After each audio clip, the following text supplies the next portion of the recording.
Might as well jump into it. We're gonna save the uh we're gonna save the GameStop shit for the end. Just because that's gonna be the 100% is gonna be the longest. So thank you everybody for tuning in to episode 3 of Paging Dr. Bob. I am Dr. Bob, and we're gonna be talking about some interesting topics that our community wants me to discuss. Maybe it's not typically video game related. Maybe it's not even like pop culture related. It's just something that our community, doesn't hear enough about from my opinion specifically. So I created Paging Dr. Bob as a way to have the community bring forward interesting topics that we normally wouldn't touch upon and get usually Dom and Chris have similar opinions as well, but this is specifically my opinion on a lot of these topics. So if anyone is ever interested, all you got to do is join the Discord. Our Discord is Wicked Gaming. It's Wicked Gaming everywhere. Everybody fucking knows that. But join the Discord. There's an entire text channel for Paging Dr. Bob. You could send me articles, short videos, tweets, stuff like that I could go through live and discuss. So to start it off, there were a lot recently, some of which I don't necessarily know too much about, so I can't really touch on them. So to start, we have from Long Dong Silver. How fast do you cancel streaming services? It's a problem for Hollywood. Guess what, Hollywood? Go fuck yourself. It doesn't matter how fast we as consumers cancel streaming services because you, as the provider, keep creating new streaming services, so we have to choose between them. Guess what? I don't even fucking pay for it. I have my sister's fucking Netflix. I don't pay for Netflix. I don't pay for Amazon Prime because I have 2 sisters who have 5 children and they use these things. But they also allow me to have access to them, so I don't have to fucking pay for it. So I have access to Netflix. I have access to Amazon Prime. I pay for Hulu through Spotify. Like I have Spotify Premium, so I get Hulu for free. I think that's how it works. What else? Like my girlfriend has Disney Plus. I don't think there's that much. HBO Max as well. Also, she also has HBO Max. So in reality, I'm really only paying for one. But if I were paying for the ones that I have now, I would continue to pay for them outside of HBO Max and maybe Disney Plus. If I'm being completely honest, like there's plenty of fucking. I don't promote this. I don't condone this, but there are plenty of ways to watch shit online that bypass this subscription service. Don't do it, but they exist. I don't do it, but they exist. So, say you sign into HBO Max to watch The Flight Attendant. I don't know what that is. How long you go before the Apple devices subscription tabs and drop the $15 a month app? A month, a week, a day. Depends on what they have as content. That's the issue facing media and entertainment companies as the battle for streaming audiences settles in a new phase. Studios launching Disney Plus, HBO Max, Peacock. Well, Peacock is included with a lot of Xfinity shit. Apple TV Plus. There's a plus. Why is there a plus to everything? Discovery Plus. Why does Discovery have a plus? Exclusive program to draw users. Coronavirus crisis has been a boon for the streaming industry. True. All right, that's true. And that makes a little more sense as to why like HBO Max is there. You're getting a lot of exclusives. Like we got the announcement a couple of months ago that a lot of exclusive movies were going to come straight to HBO Max, which is huge, especially since you can't go to theaters now. So, okay, this makes a little sense. The problem is that because they're so easy to cancel, yeah, they should be super easy to cancel. What? What, do you think they should make it fucking difficult for them to cancel so Hollywood can make even more money off of us? No.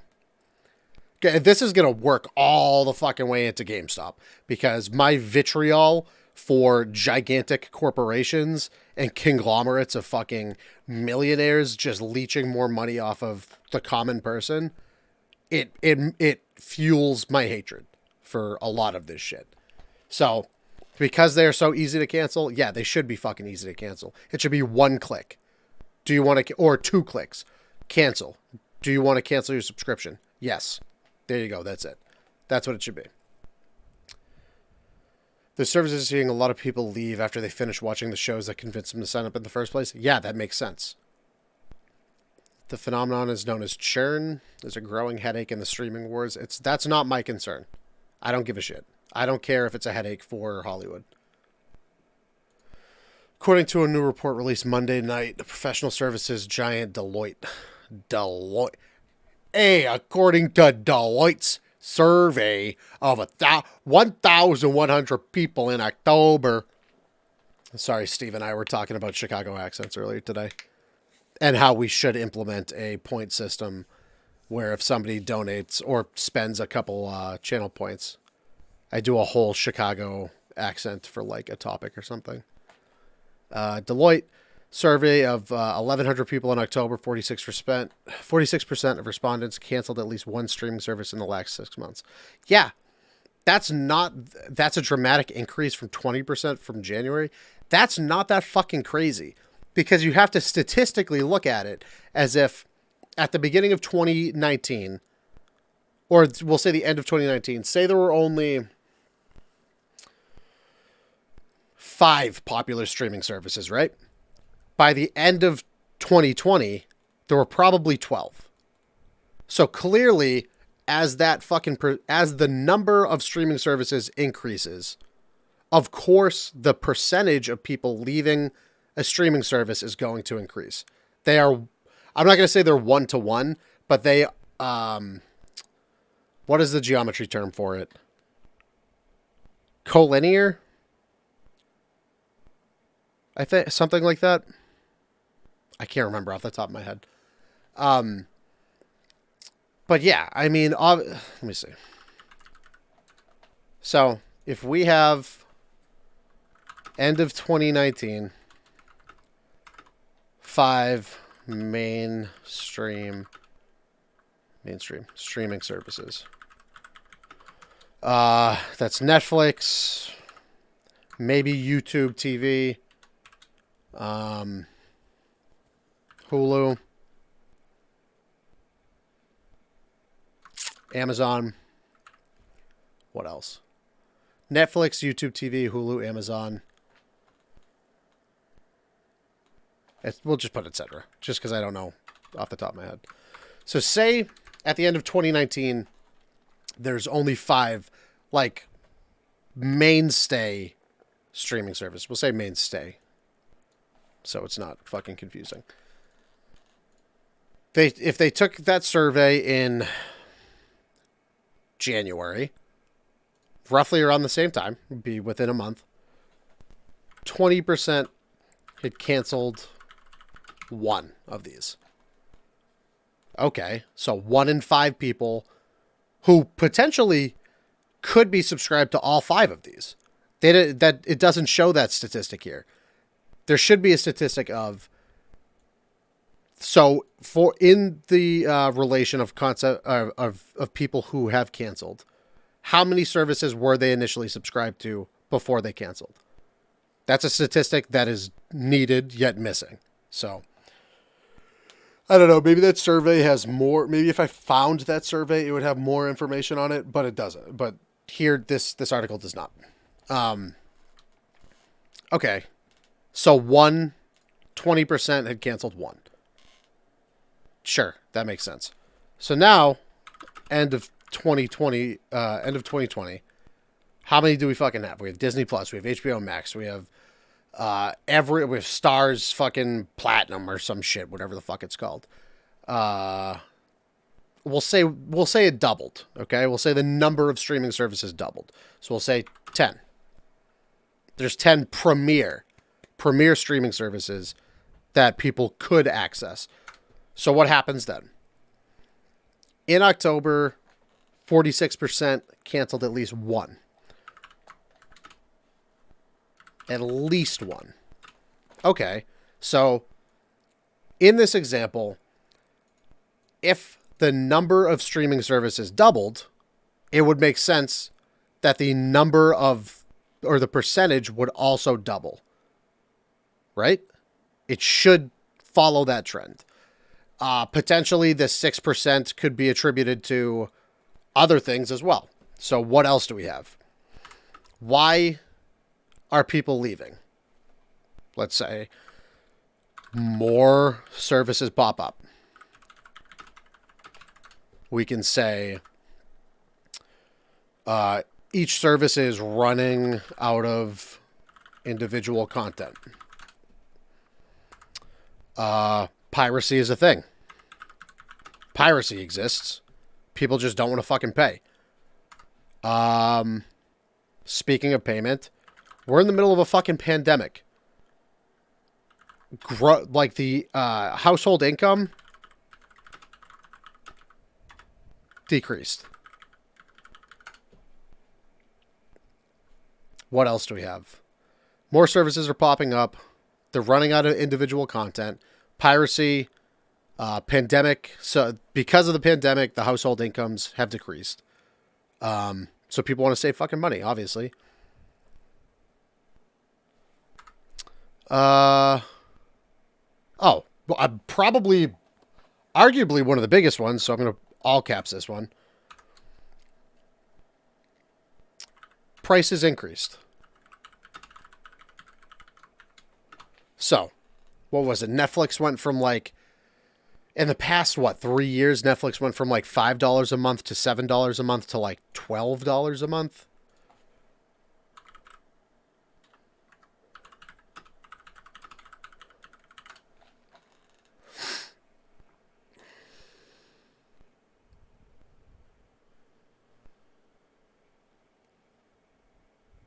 How much did it cost initially?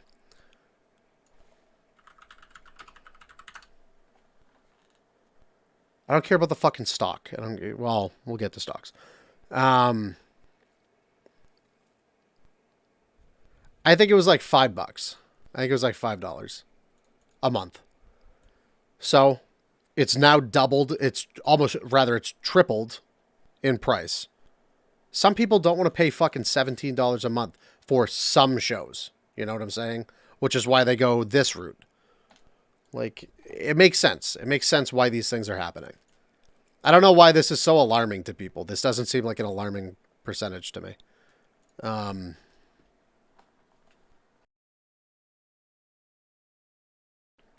Anyway. The data suggests it's becoming harder for media and entertainment companies to retain subs as competition increases. Yeah, there you go. Fucking hit the nail on the head. With so many services available, having exclusive content alone isn't enough to keep people on board. Absolutely. Actually, I take that back. If a service is capable of providing an exemplary amount of like top tier content, people will pay for it. Why do you think fucking weebs pay for Crunchyroll and Funimation? That's actually a bad comparison. Mostly because shows are almost exclusive to those fucking platforms. But because there's good I'm not a weeb. I don't fucking watch anime. But some weebs would say that because there's good content, that's like one of the only ways you can watch it, they're going to pay no matter what it costs. Or no matter how shady the fucking things that Funimation does. But I'm not going to discuss that. Streaming subscribers reported having an average of 5 services in October, up from 3 reported before COVID. Okay, so actually, they do have some of this information. Why is it fucking all the way down here, though? If you're going to put statistics up here, also put statistics up there with it. That's just like report 101. Okay, so 3 in October, up to 5. Yeah, That's almost That's almost twice as much. It makes sense. The competition for streaming services is shifting to a different level. Over the last few years, the focus was on having exclusive original content. In 2021, it's going to come down to the user experience and how do you feel like a special VIP for being a member. That's fucking stupid. I don't think this is what will draw people in. Making them feel good about being a part of whatever their fucking streaming service is. Unless it gives them like tangible outside of content benefits, this wouldn't matter. It would be content. Content would be what's most important. I don't know why these like fucking executives that think that this is the way to get people to stay. I think it's so fucking stupid. The top services have indeed kept their focus on growing their catalogs of movies. Netflix, yes. Yeah. Let's get this California, Queen's Gambit, Bridgerton. I still don't know what the fuck that is. Disney Plus is ramping up its program. So Disney Plus is a different, is probably in a different category because it holds, I would put it in the same category of like Funimation and Crunchyroll, where it has a catalog of things so exclusive that you can't find them anywhere else. So I wouldn't even put Disney Plus into this conversation. Like, they own everything. They own so much.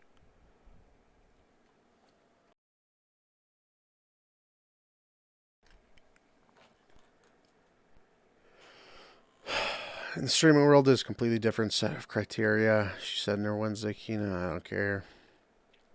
I don't care how these analysts go about looking at it. If you don't have good content, it's not worth it. Free advertising-based services became increasingly popular during the pandemic. Yeah, because we're in a fucking pandemic. Income has decreased. Well-known free services include Fox Corps, Tubi, and Pluto. I've watched things on Tubi. I am unaffected. As somebody who watches Twitch and YouTube every single day, but doesn't pay for like YouTube Premium, watching a movie on Tubi doesn't fucking faze me when an ad pops up. I'm so numb to it at this point, where if an ad pops up, I just take mental note of whatever company that is, whatever product they're trying to sell, and I catalog that, and I say, I'm never going to support whatever you're trying to promote to me. Sorry, go fuck yourself. But yeah, I've watched a bunch of horrible, shitty, terrible, low-budget horror movies on Tubi that I honestly don't know where else I'd be able to find them if they weren't on Tubi. So, shout out Tubi. Sponsor us. You don't make money, we don't make money, who the fuck cares? Deloitte reported 60% of respondents saying they used an ad-supported service in October, up from 40%. Yeah, again, dude, this is the reasoning. This is the reasoning. Of those who dropped, said they did so because they could find the content they wanted to watch on a free ad-based video-on-demand app. Yeah. Yeah. Oh, 100%. The one thing consumers have told us over and over is, I won't pay more than I used to pay for linear television. Good luck. If you expect to get all... What the fuck? I don't want to look at that. If you expect to get all the content that you used to get on traditional television fucking 10 years ago, you're going to be shelling out money that is equivalent to cable. And that's a problem. That's a problem because once all of this competition builds up further for all of these services where people are like, oh, I want to watch this, but I can't afford it because I'm already paying for 4 other fucking things. I could just watch it on cable. People are going to just cut all of their services and go back to fucking cable. And then they're going to pirate shit. I don't know. This fucking industry got themselves stuck in such a weird conundrum that they're complaining about getting into. First of all, you're making a shit ton of fucking money off it. Stop fucking whining. Secondly, You did this to yourself. HBO didn't have to do HBO Max. Disney didn't have to do Disney Plus, but they did because they're trying to milk people. So, I don't know. Them complaining about like losing subscribers due to shit, it's not my fucking problem, dude. I don't care. We're genuinely, it's probably for the best. And you want the market to represent that too. Stonks, which we'll talk about. Dana White reveals the fate of internet pirate he targeted. I'm not going to get into that article, but there was a guy who was boasting about pirating UFC fights. That was also from Long Dung Silver. Who was boasting about UFC fights, or pirating UFC fights and streaming it to other people for free. Or I think he was making money off of it. But he was calling out Dana White consistently. So Dana White I'm pretty sure he got the fucking FBI involved, and they found the guy. And the guy's, he'll probably die in prison.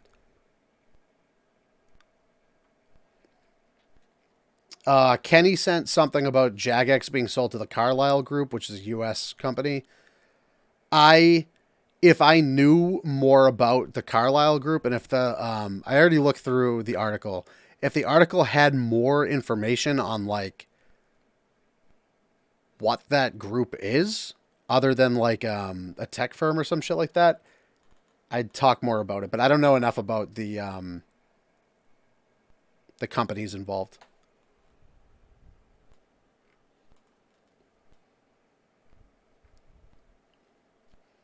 Vicarious Visions merge into Blizzard. Dom covered that at wickedgaming.com. You could check that article out. Reg sent this article. Ninja thinks parents should parent their kids. Guess what? What a beautifully poetic title. Because it's true. Parents should parent their kids. Ninja does have some role to play in, like, I don't know. I don't want to say the education of the youth, but he's such a large symbol to so many people and to so many like kids that he kind of, as much as he doesn't want to be that responsibility, I don't know. I think he fulfills his responsibility by not being a piece of shit. You know what I'm saying? I think he's loud. I think he could be fucking obnoxious. I think he could be toxic at times, but like, he's not a racist, you know? I feel like he actively promotes against it. I feel like he does so much for, like, any community that, like, especially communities that are fucking going after him for this shit. I feel like he does so much for those communities that, like, in his position, it doesn't matter what he does, it's never going to be enough.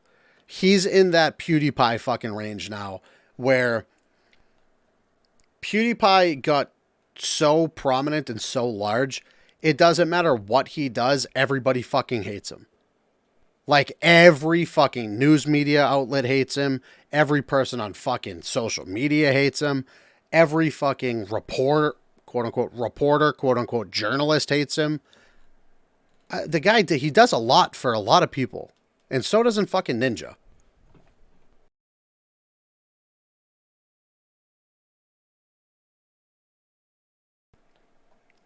I think people need to get the fuck off the guy's back. I like shitting on him because his hair is fucking blue and sometimes he's fucking way too over the top. Granted, I think he's been a little more consumable for me recently. I want people to stop fucking shitting on him. Like, I'll joke about him, but I'm not sitting here being like, hey, if I have kids in the future, you need to raise them for me. You need to teach them about these things. No, he doesn't. It's not his fucking job. What the fuck? It should be fucking parents and the education system teaching kids about this shit, not fucking Ninja. So, I don't know, unless the fucking US, like, Board of Education wants to do a partnership with Ninja so he could do this shit, sure. Then it's his fucking job to do it. But right now, it's not. Leave the fucking guy alone. Fucking leave Britney alone. Jesus. Some choice words for parents. He has some choice words for parents. No, I think it's pretty straightforward what he's trying to say to parents. He's asked several questions about the number of things in his life, from transition to voice acting a few years ago. Not playing with women. Again, that's his fucking choice. He can do it. It's his platform. He can do whatever the fuck he wants with it. He has his reasoning. Behavior of kids who frequent his live streams. When asked what could be done to mitigate the oftentimes infantile and inflammatory comments made in chat, which inevitably tend to devolve into some form of derogatory or racial slurs. It's true. I mean, it's true. People are fucking shitheads on the internet. Ninja's not going to fix that. Sorry. Ninja said it all comes down to parenting. I 100% agree. I take that back. I don't think it all comes down to parenting. I think it comes down to parenting and the education system. It's that simple. Parents should be held accountable for the way their children act. That's it. When I was growing up, if I fucked up something in school, I would go to the principal's office, and then my parents would have to come in because they represent me as the child. I am not an adult. I can't represent myself at that point. It is the parents of that child who have to represent them. It's the same thing here. I hate it so much. I hate it so much. But I do 100% agree that, like, here's the fucking clip. Mitigate oftentimes infantile and inflammatory comments made in chat. Yes, it's always going to happen like that because people thrive on feeling invincible due to the anonymity behind a screen. Someone sitting in fucking chat typing away all that bullshit, it makes them feel larger than what they actually are. Okay? It's that simple. They feel like they're putting other people down because of it to prop themselves up. But in reality, nobody fucking cares because it's a random person on the internet. Nobody fucking knows who you are. Nobody cares about you. All you're doing is trying to hurt people's feelings and get people banned. It's not going to do anything. And guess what? It's not Ninja's fucking job to fix you. Your parents should have raised you better. That's what they should have done. Your parents should have raised you better. The education system should have taught you better. And if it's an actual child doing it, Twitch should be responsible. Twitch should be responsible for that. They say all the fucking, we're going to ban all of these words. We're going to do all of these things. We're going to make sure creators don't get banned for no reason. All right, fucking show us. Show us how you're going to do that. Don't just make all of the content creators work around your problems. You fucking fix it. It's not on Ninja to fucking fix it. It's not his fucking job. You want to know who your kid is? Listen to him when he's playing a video game when he thinks you're not. Here's another thing. How does a white kid know he has white privilege if his parents never teach him or don't talk to him about racism? Yeah, I agree. I think that's actually very true.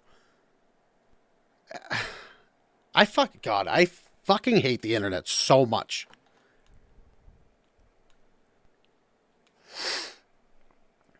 It's not his job to teach kids about culture or topics related to race because his first instinct is to assume he's being trolled in chat. Yeah, that's probably what's happening, honestly. They're gaming, and we're going to have what if the stream. Is it my job to have this conversation with this kid? No. No, because the first thing going on in my head is this kid is trying to troll me on purpose. If someone says a racial slur on someone else's stream, it could potentially get that streamer banned. It's awful, but that's the first thing I think of.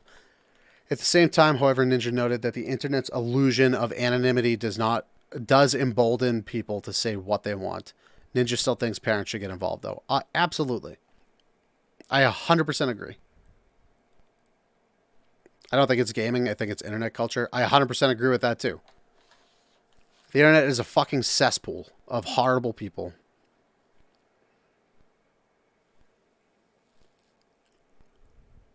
Threatening women online. There are kids who could say racist things and incredibly aggressive and threatening to women online and have zero repercussions. Yeah, it's the internet. People just feel like they're fucking invincible. It would be awesome if when someone said something threatening, you'd be like, let me look up this dude's gamer tag on this website. If the law could do this, not a normal person, and then boom. It's Jimmy. He said it. Let's call his parents. I agree. Granted, I don't think you'd want to do that on stream because you'd be fucking doxing the person, but still.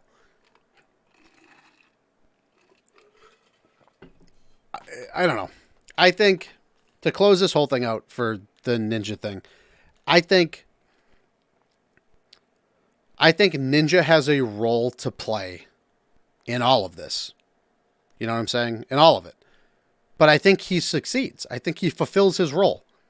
He's not a scumbag online. He can be toxic from times. He could go be completely over the fucking top. He can be toxic, but he's not a fucking racist. He's not like a weird misogynist. He's not actively out against like LGBTQA plus communities. He's not out against all of these people. He's just a guy who streams. That's all it is. If he were somebody who was out here like being a piece of shit racist on the internet, then yeah, it's his responsibility to fix that and stop forming a community behind him who follow in his footsteps. But because he's leading already in a direction that's positive, he's doing more than what he has to, I think. So the whole like mindset of like Ninja has to be the one to do this. No, Ninja's just a dude. All right. He's just a fucking person on the internet. Stop putting this burden on his shoulders because he's already excelling at his responsibility. His, unchecked, like unthanked, burden of a responsibility that he has to like, I don't want to say it's a burden, but like he promotes positivity instead of promoting, shit culture. When the whole he's a person of the internet and he's promoting positivity when the majority of the fucking internet is just shit posting negativity. So I think he's doing the right thing. I think he's doing more than what he needs to do. And it's not his fucking job to do that until the U.S. Secretary of Education steps up and is like, hey, we're signing this bill to get Ninja involved in teaching the youth. It's not his fucking job. Parents take some fucking responsibility. God, oh my God. In this fucking generation of kids who are fucking invincible, but like they live off of their feelings somehow. They're invincible when they hurt everybody else's feelings, but God forbid you hurt their feelings. Then they're broken and they're going to get daddy to cause a fucking lawsuit. But in this fucking generation where everybody's a winner, everybody's entitled to something, like it's not up to us as the fucking adults now to teach them. It's up to their fucking parents to teach them. Stop being fucking shitbag parents. Teach your kids to not be a scumbag. First of all, teach your kids to just be good fucking people. That's all we ever ask from WGG. Just be a good fucking person. Don't make me question if like you're a scumbag. You know what I'm saying? Don't be a shitbag. It's just that simple. And stop fucking yelling at Ninja to fix your problems for you. Leave the fucking guy alone. What's up, Pete? Bobby Butt stuff. Fucking wish. Let me see. GameStop. I can't even read the CNBC GameStop jumping to $140 because I'm pretty sure it's at like $400 right now. Long Dunk Silver sent this one too. Kevin Hart to star alongside Cate Blanchett in Borderlands. God, I love Cate Blanchett. Lindsay Lohan asked TikTok users to take down viral cameo exclusive. I'm going to be reading that one off stream.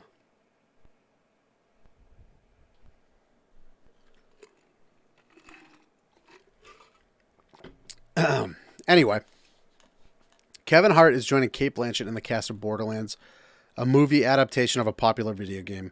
Oh boy, we can only imagine how well that's going to go. Am I right? I'm sure it's going to be great. Hart will play Roland, a skilled ex-soldier turned mercenary in the Lionsgate film. Eli Roth, whose resume includes The House, The Clock in the Walls, Death Wish. Eli Roth. First of all, the first movies that come to my mind from Eli Roth are not The House with the Clock in its Walls and Death Wish. Okay, it's fucking Hostel and The Green Inferno. What? What the fuck? What writer Rebecca Rubin only knows about Eli Roth's fucking PG-13 works, apparently. Not his good fucking movies. It's going to be the same scene over and over with a different background. I mean, dude, I don't know what the fuck they're going to do with this. Like, I don't know. I would, if I were them, I would shy away from any canon stuff. Any, like, just if you're going to do it, set it in the universe, set it with the characters, but make it a completely different storyline. Genuinely. Because otherwise, people are going to be so fucking mad. Borderlands is a different kind of role for him. You're excited to thrill audiences. Also, Roland was the only character I ever fucking played as. I only ever played as the soldier types with the turrets. Lionsgate motion picture. It's Kevin behind some of the world's biggest blockbusters. Though plot details have been kept under wraps based on the role playing. Yeah, I know this. I talk about video games. I know these things. Takes place on Pandora.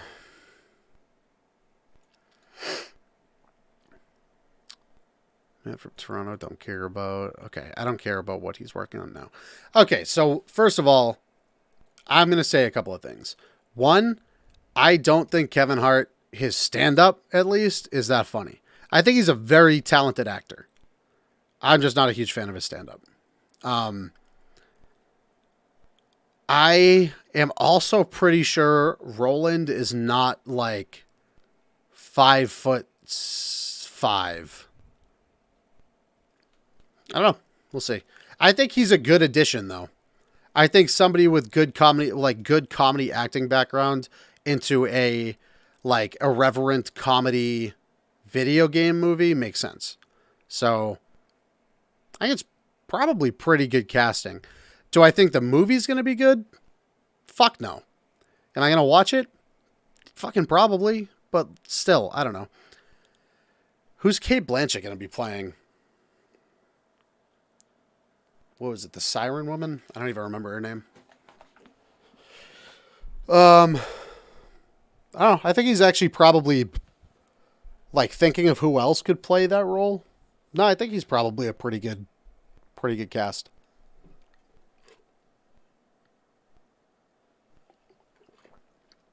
They might need to put him on stilts.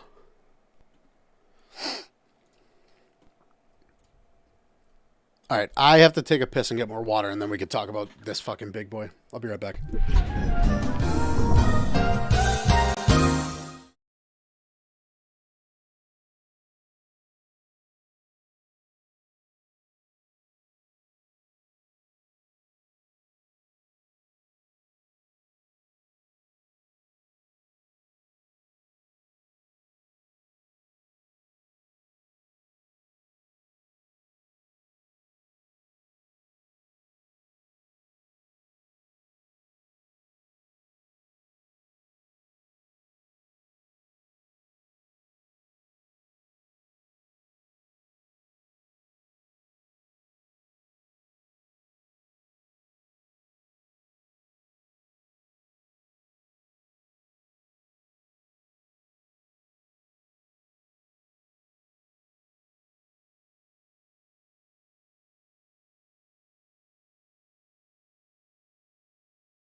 All right. What's up, JB? Oh, what else do we have? PS5 scalpers use a loophole to buy stock before it was live. Nah. I'm kind of really over the whole fucking PS5 scalping thing. I'm not buying one until I complete the fucking 65 games I own for my PlayStation 4. Why don't video game movies work? I don't know. We've discussed that a bunch of the podcast. I'm still going to watch them, though. That's the thing.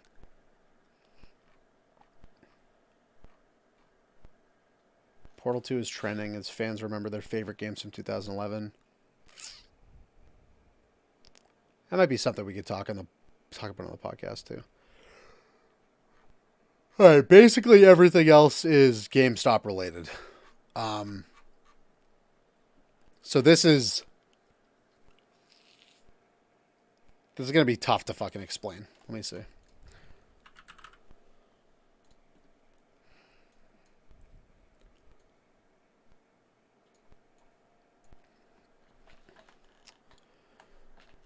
Working and lurking, Pete. Nice.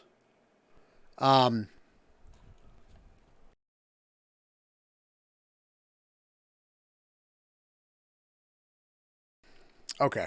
So,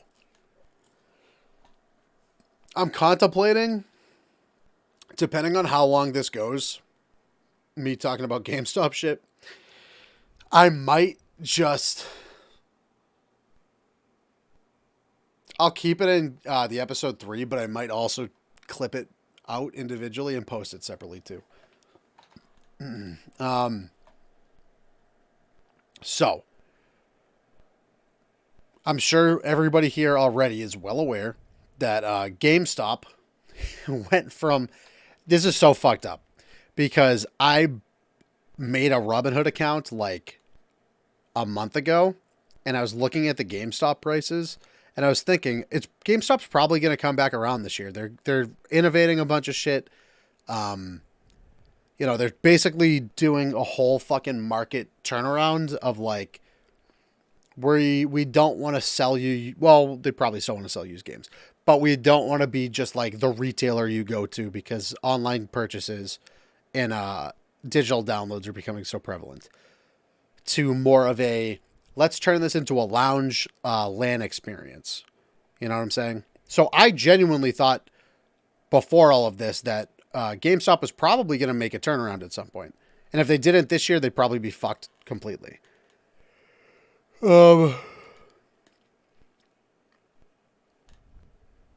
out today the account manager for Boston just retired and they're most likely filling it with me. Wait, Pete, you're moving to Boston? Is that what we're learning right now?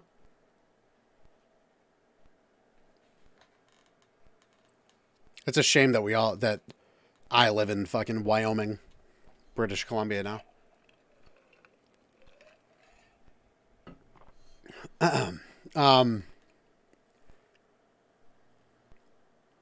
Oh, that's like a 1 in 3 shot.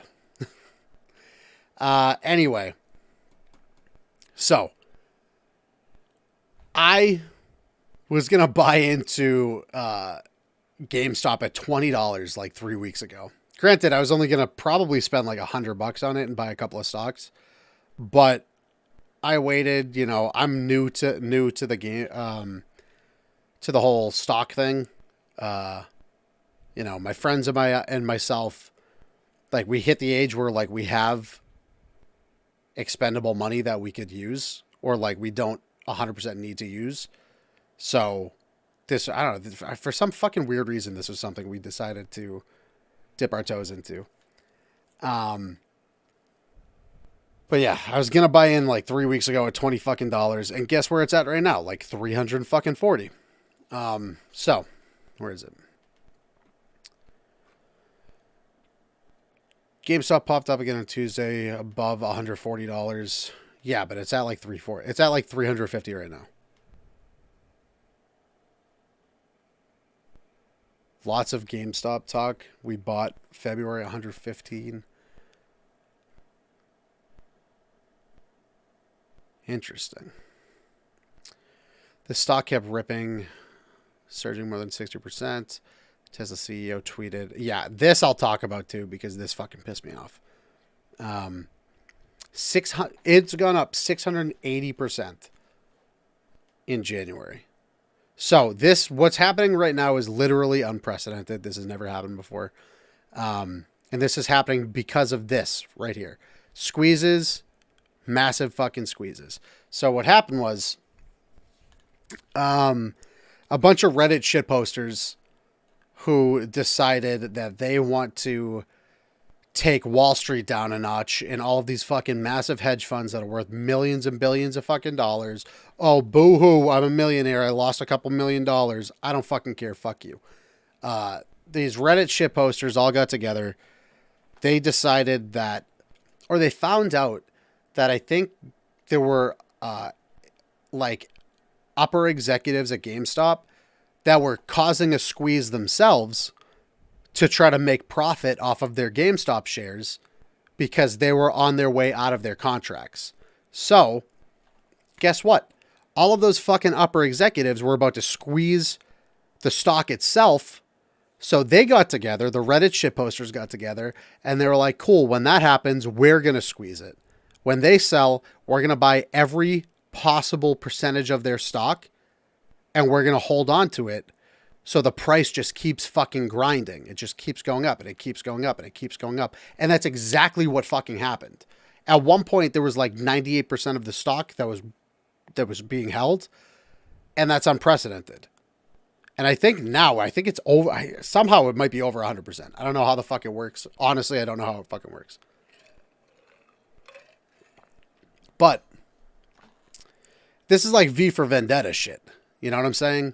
Like, a group of people got together and they were like, look, man, we're so fucking sick and tired of all of these fucking Wall Street pieces of shit stealing money from us every single day.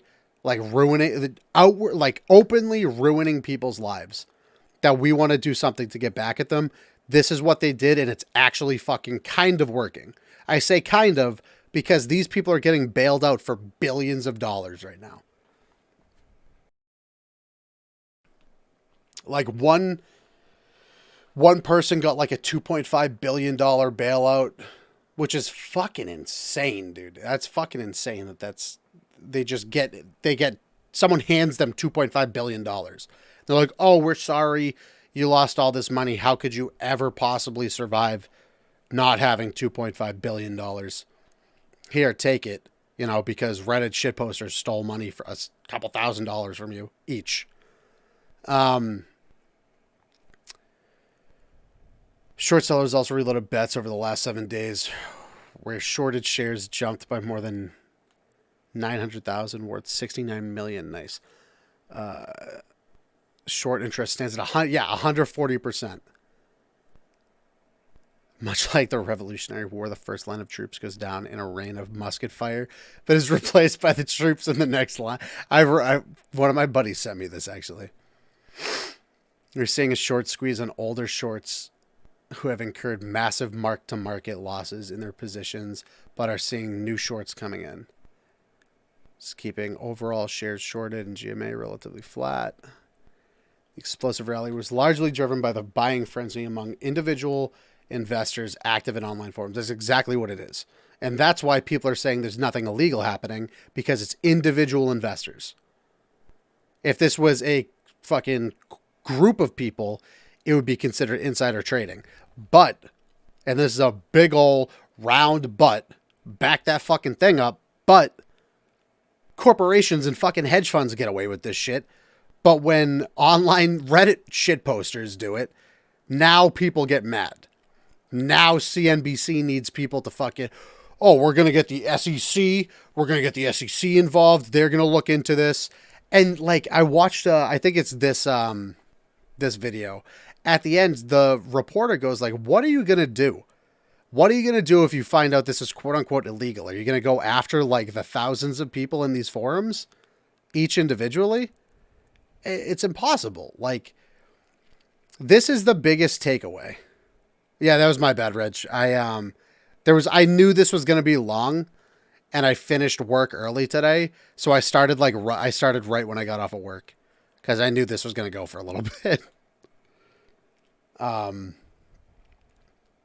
But we just got into this. We just got into GameStop. So the Reddit shit posters, which are considered individual investors, not a group of people. So it can't be collusion. It can't be considered insider trading.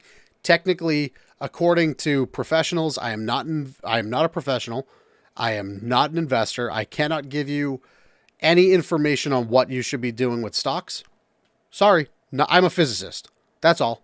I'm a physicist and a guy who talks about video games. That's all. So I can't tell you what to do. I'm telling you my personal opinion on all of this.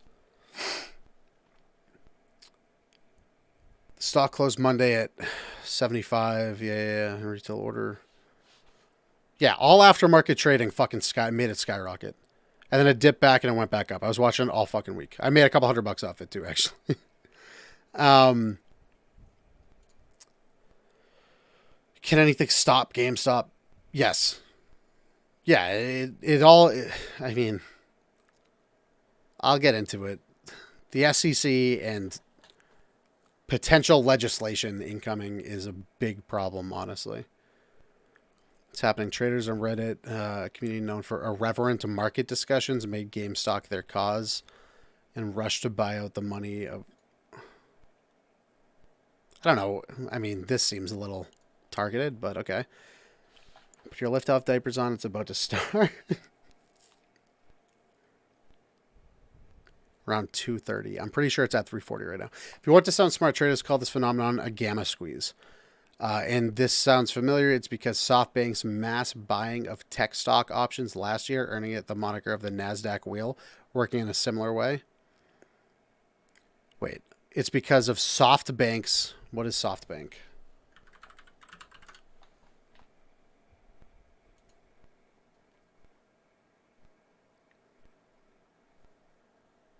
Okay. Japanese multinational conglomerate holding company headquartered in... Okay, so this is like fucking insider trading. They did the same fucking thing. Options last year, earning it mass buying of tech stock. Yeah, it's the same. Oh my God, I'm so fucking tired of companies getting away with this shit. I have to open my window too. I'm fucking sweating.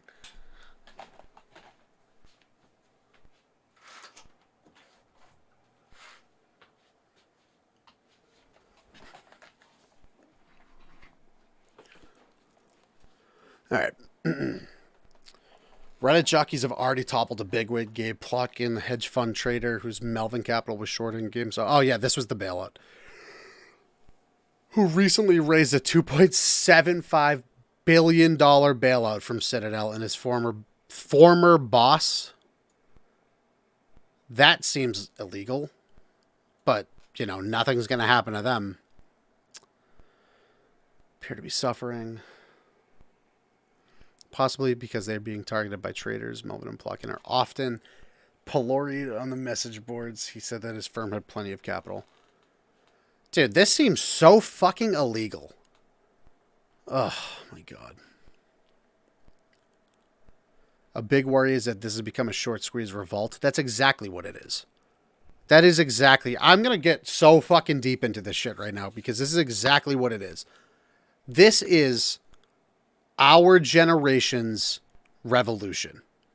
Okay? This is my generation's way of saying to the generations before us, fuck you for financially ruining everything that we had to walk into, that you fucking brought us into. You birthed us. You brought us into this fucking world, and then you ruined our economy. You ruined the actual worth of the US dollar.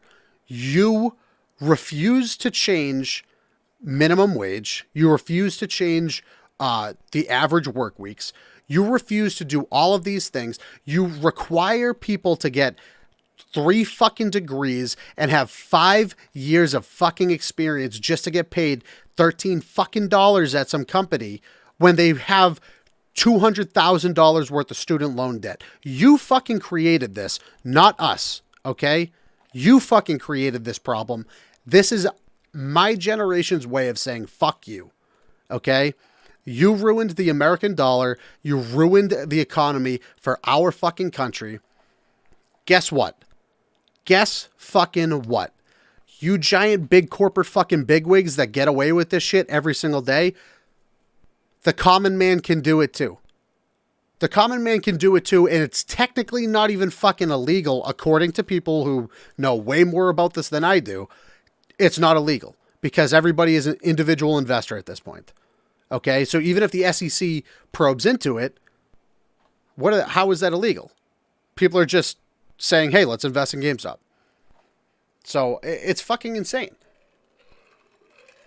So you look at what happens. You see all of these giant corporations, right?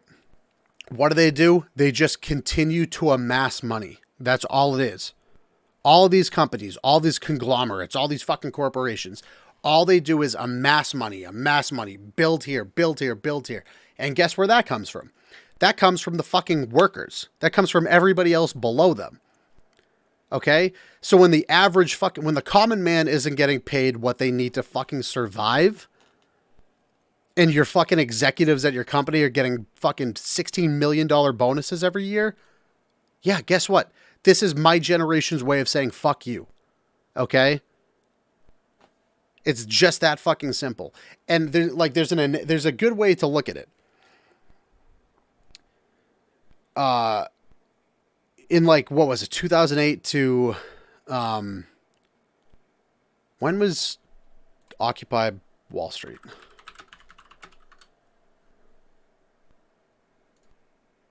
$2011. Okay. Occupy Wall Street started in September of 2011. I was in college in downtown Boston at the time. I was living in the dorm buildings. Occupy Boston took place 5 fucking blocks away from where I was. You want to know what Occupy Wall Street was? It was because they wanted to fucking get back at Wall Street. Wall Street took a gamble with everybody's fucking money and they crashed the economy. So Occupy Wall Street was to go, let's go out. We'll fucking sleep in tents. We're going to go. It's the middle of September in the freezing cold downtown Boston. Let's sleep in tents. We're not going to shower. We're probably going to do fucking petty crimes, potentially felonies in the middle of a fucking park all day. We're going to be smelly fucking hippies. But guess what? We're showing fucking Wall Street that we don't want any of their fucking shit. Guess what?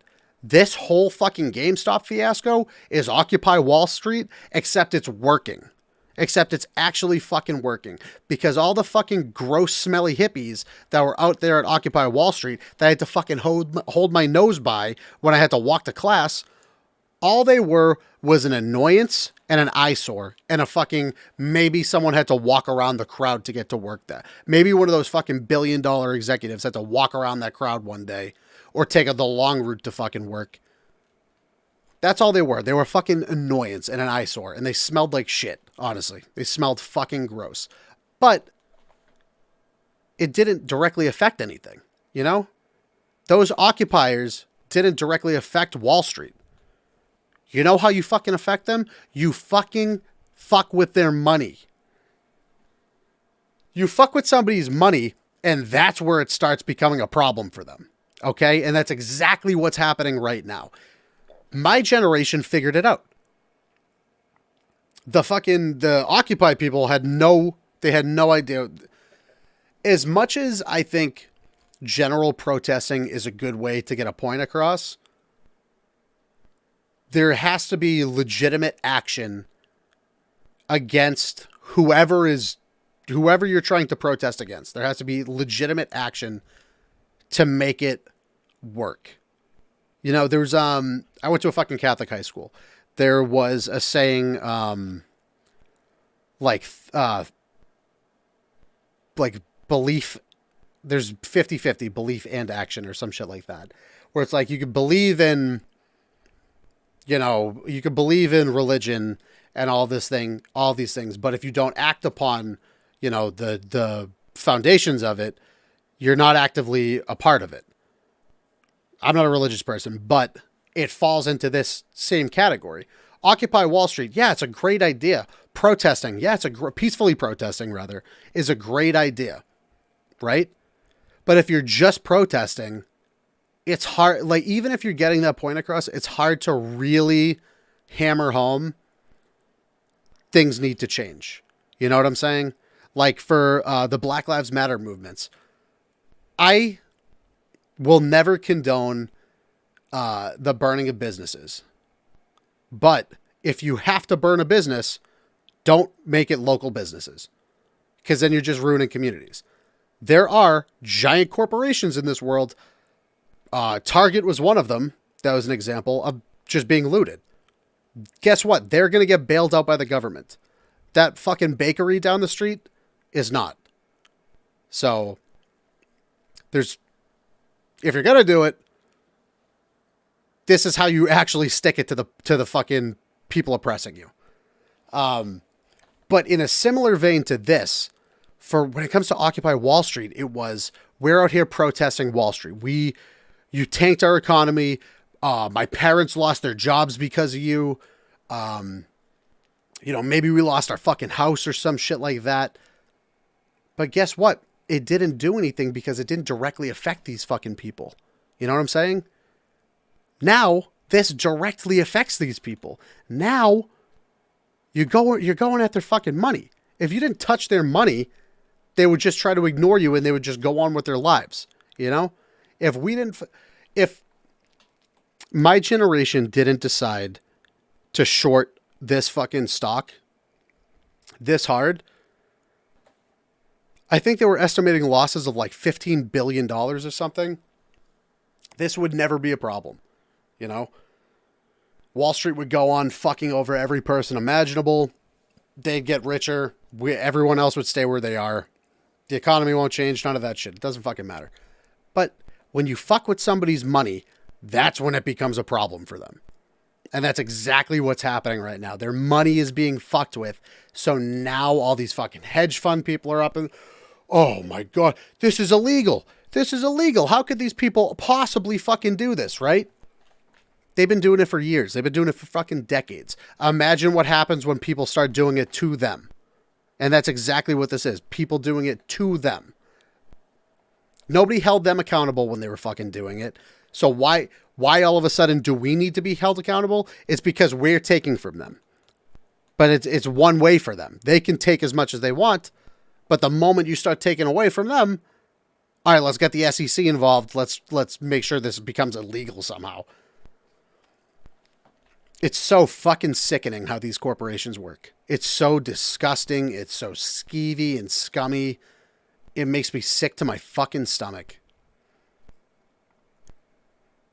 Yeah, a revolt. It's a fucking revolution, and that's exactly what it is. You're going to see people wearing V for fucking Vendetta masks, running through the fucking stores, the aisles of GameStop one of these days. Might be all a game to participants. Hold on. Matt Levine, Bloomberg Opinion reckons that this might be all a game to participants. What do you think? It's not a game. It's definitely not a game. It's people. It's my generation actively striking back at the generations before us that fucked us.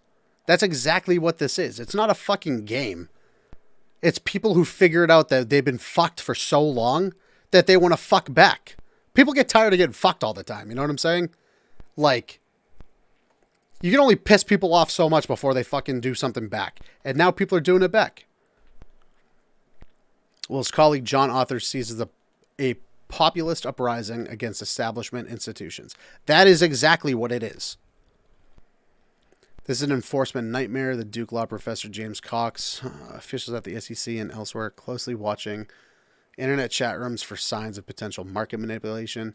Dude, if that's the case, go fucking sit down with all of these giant companies and these hedge funds and fucking listen to what they're saying to each other.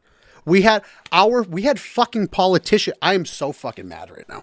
We had fucking politicians in our political parties that were investing in PPE before the general public knew that COVID was an actual thing. Okay? Where's the SEC? How come those people aren't fucking locked up right now for market manipulation? How come they get to fucking make all this money off of everybody else's despair, and the general public doesn't even know about it yet? It's fucking sickening how one-sided all of this shit is. Because God forbid a fucking billionaire loses a couple $1,000,000 while normal everyday people make $10,000 at their expense. Go fuck yourself, okay? Go fuck yourself, you fucking billionaire scum. It's insane. It's fucking insane how they take this shit. Oh my God, I lost $5 million in stocks today because a bunch of people on the internet decided to short squeeze my stock. Congratulations, you lost $5 million when you probably made $250 million this fucking year because you profited off of COVID. When everybody else is struggling to get by and they made a couple $1,000s at your expense, go fuck yourself, okay? It's that simple. You're a piece of shit. It makes me fucking sick to my stomach. If a big group of traders simply decides to buy options on a stock at the same time out in the open for the heck of it, proving maleficence may be difficult. Yeah, you can't prove... Good luck. Still, it suggests there is something systemically wrong with the options trading on the stock. William Gavin, Massachusetts security regulator. Fuck you, Will, first of all. While most attention is on Wall Street bets, we hear that some traders are starting to use encrypted messaging services. Good. Good. Good. I hope it keeps going. Genuinely, I hope it keeps fucking going. There's something systemically... Okay. This is the point I'm trying to make. It suggests that there is something systemically wrong with the options trading on this stock. Why is it all of a sudden a problem now? Because we're the people who are making money off of it, and the fucking millionaires are the ones losing it. So the millionaires get to fucking cry into their other wads of cash that they didn't yet lose. Oh, all my money's gone. Fuck you. You got plenty of it. But now it's quote-unquote systemically wrong. It's been systemically wrong for decades. And all of these people have fucking profited off of it at everybody else's fucking expense. But now it's systemically wrong. And the only reason why now it's systemically wrong is because the people that you fucking oppressed for so long are starting to kick back. The people that you fucking continue to push down are starting to push back. But now it's a systemic problem. It's fucking disgusting. I don't know who William Galvin is.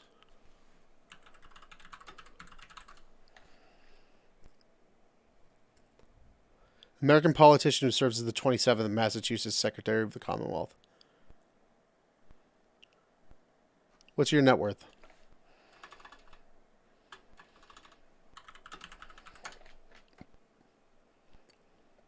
That's not him.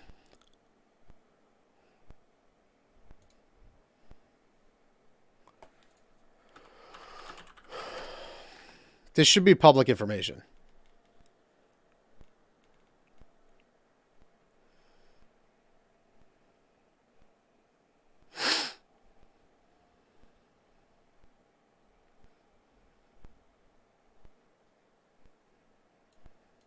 $100,000 to $1 million.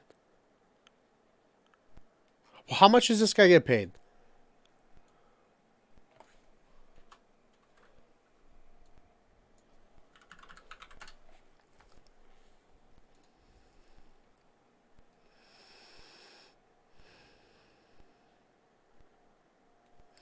Member of board of directors made close to $300,000.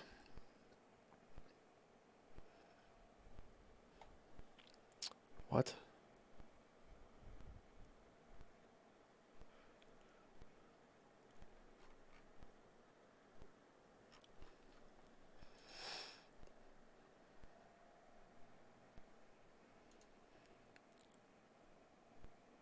So for the past 3 years, he's been making over $200,000 a year.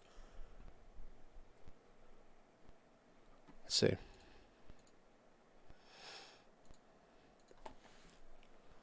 Massachusetts average household income.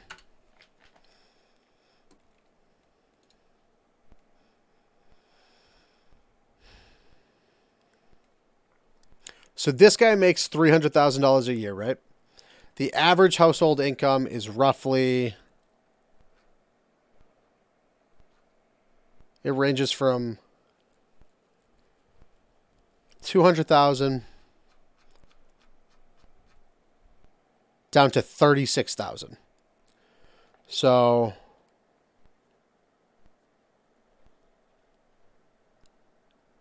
I genuinely think it's closer to like maybe like 80. So this guy individually makes double what the average the average household income is. And he's complaining that people are now. How much does this guy fucking have in stocks?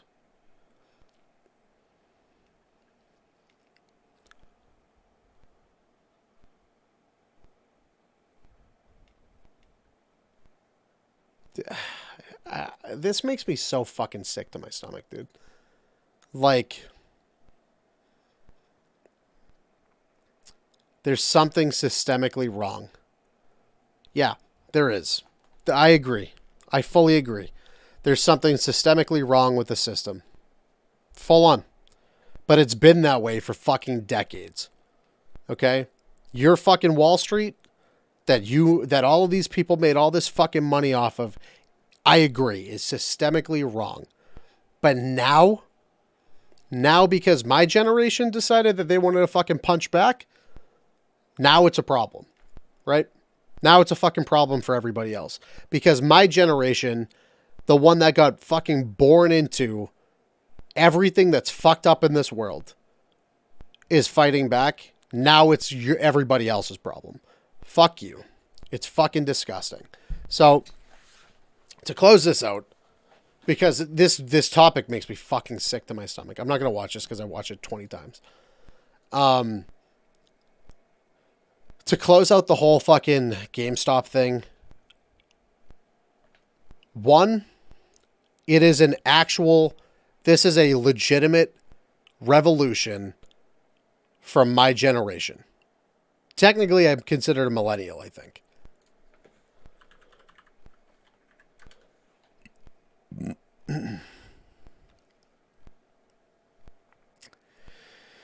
Researchers have used the early 1980s and mid 1990s. Yeah. So technically, I'm a fucking millennial. This is my generation's way of fighting back. It's that simple. It is a revolt. It's a revolution. That's exactly what it is. For so many years, the generations before us have fucked up our economy. They have devalued the US dollar. Minimum wage has not been adjusted. Education has only gotten more expensive. Requirements for jobs that should provide living wage have skyrocketed. Required fucking training, required experience, all this shit. It's bullshit. It's all fucking bullshit, okay? When kids graduate from fucking college and they're $100,000 in fucking debt, and you're going to tell them that, oh, we can't hire you, we need someone with 3 years of experience, and give them an entry-level position, or at that point, give them an entry-level position where they make fucking $30,000 a year and can barely get by with that, fuck you. Fuck you. Fuck these institutions that do this shit. Fuck every single person who thinks that this is now a problem. Fuck you. If you think that's the case, Dr. Bob says, fuck you. Okay? I went to school. I got 2 fucking degrees. I have plenty of student loan debt that I still have to pay off. I make plenty of money though. So, I'm not as greatly affected as other people because I hyper-focus on my career. But there's so many fucking people out there that don't. There's so many people out there that aren't capable of making that fucking survivable, livable wage. And it's because of all of the people that came before us that fucked the system so hard that we can't adjust to it. Every fucking older generation says, oh, why don't you just go to college? Go to college. You don't have to go to fucking college. We're lacking in people in the trade, in any fucking trade right now. Go into a fucking trade. You'll make a shit ton of money doing that. You won't have a shit ton of student loan either. But oh, you got to go to college. You got to get all of these degrees. You have to get this much experience. You got to do this. You got to do that. They don't understand. When they went to fucking college, it cost them $1,200, a couple horseshoes, a fucking hay penny, and a jug of fucking brandy. Like that's how they got through college. Now it costs fucking 32 grand. And you're going to tell kids these days that are graduating with fucking degrees after they come out with fucking $30,000 in debt. Oh, you need to have this much experience and we can only pay you $16 an hour. Go fuck yourself. Go fuck yourself, you multi-fucking millionaire. Go cry into your fucking wads of cash. Go fuck yourself. Okay? This is my generation's way of saying, fuck you. You're a piece of fucking shit for all the shit that you brought upon us. And this is their way of striking back. So good on them. Good on all these fucking people. Okay? Again, I can't tell you what to do with your fucking money. I don't know what the fuck I do with my own money. So, not an investor. I know nothing about stocks. Couldn't help you in the least. But I will fucking tell you that I am rooting for these fucking guys. Okay? JB, some would say karma. It's less so karma, more so tension. It's tension. That's what it is. It's generational tension. It's like pulling a fucking bowstring back. I just turned 28 this week. For the almost 3 fucking decades of my life, the generations before us have just been pulling that fucking bowstring further back, seeing how far they could go to see if 1, the string itself would snap, or 2, their fingers would give and my generation would just fucking take off. The problem is they're shooting it straight up in the fucking air. So they're pulling it back. And this is the point where their fingers give out, the arrow goes straight up and it lands straight back on their fucking head. Okay, this is their fault. It's not karma. It's generational tension. They did this. They started this shit. It's fucking sickening. It's so fucking gross how unethical these practices are. Maybe it's just because like I work in healthcare.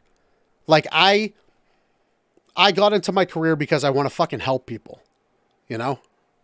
But for fuck's sake, there's all of these fucking people, politicians, fucking hedge fund people, all these fucking investors and shit. They're all the slime of the fucking earth. They're willing to ruin anybody else to make a fucking dollar. And it's so fucking gross. And the moment somebody takes a fucking dollar from them, they start fucking crying. I fucking hate it. I hate it so much and it makes me sick. It makes me sick to my fucking stomach. But I'm good on these dudes. For real. Good on them. I hope GameStop fucking keeps skyrocketing. I hope they keep fucking squeezing it. I hope the SEC has no way of regulating this because according to people who are much smarter than me, it's not illegal. I hope AMC fucking skyrockets. I hope Nokia skyrockets. BlackBerry. I hope it doesn't stop with GameStop. That's what I hope. I hope this continues to go so my generation has a fucking shot. So my generation doesn't just when the old generations die out, my generation doesn't just inherit a fucking bleak and dying world. Because that's essentially what's happening. These fucking people don't believe in global warming. They don't believe pollution. Who the fuck cares, you know? Emissions. What are emissions? Like the generations before us, they just don't give a shit. And they don't care about the generations upcoming because if they did, they would make changes, and they're not going to. So I hope this keeps fucking going. I hope this is a way that my generation has a fucking shot to change something, and God fucking speed. That's all I'm going to say. Godspeed to these fucking Reddit shit posters. Keep fucking going. Okay. And with that, I'm going to close out episode 3 of Paging Dr. Bob. I am fucking livid right now. I'm livid. And if there are younger people watching this, I'm sorry that you don't necessarily understand where I'm coming from as somebody who has to live through this, but also see people in my generation that struggle through this. It makes me sick to my stomach because I have friends that struggle to get by because of the shit that's put in place right now. Luckily I don't. Granted, I still have a shit ton of fucking debt that I have to pay off. But my generation's fucked. And we've been fucked. And we've gotten fucked left and right by every fucking generation before us. And all they fucking do is tell us that we need to, all we do is complain, all of this shit. Fuck them. Honestly, fuck them. Hopefully, if there are younger people watching this that don't understand, our generation will do our best to fucking fix it. And if it has to fucking start with this, and if it has to start with fucking a bunch of shit posters on Reddit just taking down GameStop and all the fucking hedge funds involved with it, good. Good. Viva la revolution. Okay? For real. Thank you for tuning into episode 3 of Paging Dr. Bob. This has been a fucking electric one. I'm about to cry. I will probably get another one going for next week for episode 4. If you would like to join, if you'd like to participate in Paging Dr. Bob, we're probably going to be a weekly show. Fuck, my throat's so dry. Hold on. It's probably going to be a weekly show. If you would like to participate, it is a way that we allow for our community to send topics our way that we typically wouldn't discuss, on the podcast or in general. It could be gaming related, doesn't have to be, but join the Discord, send either an article, a short video, a tweet, anything with decent information on it, about a topic you would like me to discuss. 9 times out of 10, I am not a professional in any of these topics, but I can give you my opinion. So that's all it really is. It's an opinion-based talk show. So I'm Dr. Bob from Wicked Gaming. Thank you guys very much for tuning in. We will catch you next week.